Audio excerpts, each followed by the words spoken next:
तर माझ्या दिवसाची सुरुवात होते अशी, मी चालले दुकानामध्ये आता काहीतरी घ्यायसाठी. सकाळ सकाळी काहीतरी खायची इच्छा होती, तर जाऊन काहीतरी घेऊन येऊ. तर मी गेले आणि मी घेतलं कपकेक्स आणि त्यानंतर पाहिले इकडं तिकडं की काही बघू इच्छावरती खायला, पण नाही झालं. मी फायनली दुधाची पिशवी घेऊन आले आणि ती छोटीवाली होती 10ची. काकीने 10ची म्हणता अर्धा दिली, पण मी तशीच ती घेऊन आले रूमवरती रिटर्न. आता मला चढायचं म्हटलं तर पायऱ्या खूप वैताग आला आहे. त्यात आणि हा दरवाजाचा पासवर्ड कोणी सांगितलं एवढी सिक्युरिटी आमच्यासाठी. मस्तपैकी चहा बनवला आणि माझा सकाळ सकाळी ब्लॉग बघितला, माझ्या फेवरेट ब्लॉगरचा ब्लॉग मिताली दिस साईड. चहा पीत देन मी चालू केली थोडेसे बिस्किट खायला. 2020 is my favourite biscuit guys. So मी ते खात बसले आणि छानपैकी ब्लॉग भेटला. सकाळ होती म्हणजे थोडं जर फ्री राहू द्या आज, आणि माझं बिस्किट खाली पडला. नजर लागली हो माझ्या बिस्किटला, बट राहू दे. देन मी कंप्लीट केलं बिस्किटचं खाऊन. देन मी तयार झाले जायसाठी कॉलेजला. सो माझा फेसवॉश पण झालेला होता आणि मी आता पुटअप करते म्हणजे फेसवरती मॉइश्चरायझर.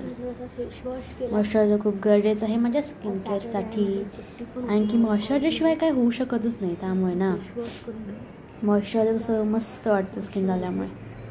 मी छानपैकी माझ्या चेहऱ्याची मालिशच केली जरा कमी मी, आणि मी थोडंसं असं चेक केलं पिंपल्स वगैरे आहेत का नाही. देन मॉइश्चर झाल्यानंतर मी यूज केला माझा टोनर. मला थोडं ॲक्ने होत होत्या, तो म्हटलं टोनर यूज करू आणि तयार हो. बट त्याच्या आधी देन मी कॉलेजला जाऊन आले. त्यानंतर मी माझी रूम क्लीन केली, पुसून घेतलं. रूममेट तर रूममध्ये नव्हतीच, ती बाहेर गेलेली. सो मी म्हटलं रूम क्लीन करूया. सो मी प्लॅन केला रूम तयार करण्याचा, म्हणजे डेस्क आवरायचा. सो मी तिचा डेस्क फर्स्ट आवरून घेतला. आवरता मी तिचं बुक वाचलं, जे की तिनं आणलं वाचायसाठी, आणि तिनं अजून त्याचं एकही पान वाचलेलं नाही आहे. सो मी काही पाहिलं, उघडून बघितलं. मला पण इच्छा नाही वाचत, सोडून द्यायचं म्हटलं, आणि ठेवलं मी तसंच ठेवून गेलं. त्यानं म्हटलं थोडंसं बॉटल वगैरे व्यवस्थित ठेवू, आणि माझा टेबल सेट केला व्यवस्थितरित्या. असं वाटलं काय चालू आहे, रूममेटची कामं पण मलाच का लागायला लागल्यात. देन ठीक आहे म्हटलं चालू दे.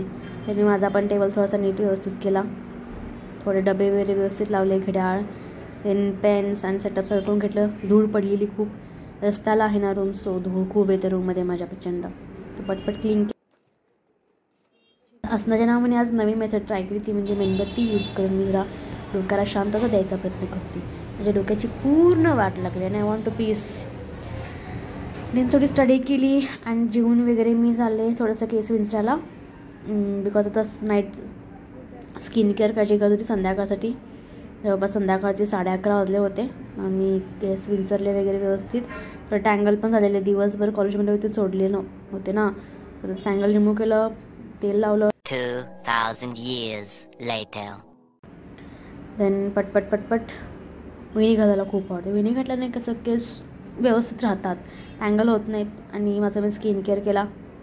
ॲट देन मला ॲक्च्युली मी वेणी घालते व्यवस्थित, पण यावेळेस पण छान घातली. खूपच ऑइल लागलेलं आणि घडले. सदन वेणी घालून मी लागली म्हणजे झोपायचं असं ॲरसाठी. So good night guys. आता मी चालले झोपायला, उद्या भेटू.